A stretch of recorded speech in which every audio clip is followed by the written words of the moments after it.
Hi, my name is Jerry Hankins and I'm a certified kitchen designer. Do you have white table and chairs in your kitchen right now and you're looking to maybe make a change to them? Well, a simple solution could be just a tablecloth over the table. A little bit more lengthy process could be having a seamstress, or if you're handy with sewing machine, making up some covers over the chairs. That could work as well.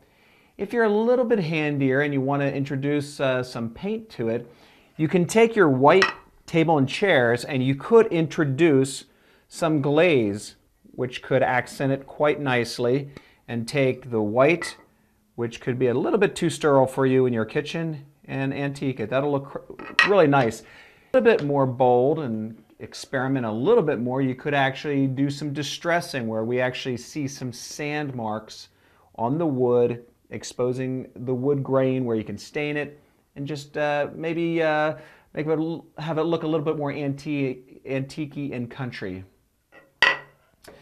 If you want to take it a little bit further, you could sand the entire top down on your white table and stain it a nice rich dark color, which could look very nice as well. Beyond that, you could top it with stone. You could veneer it with some other small stone material they offer. So there's a whole host of things to do in your kitchen.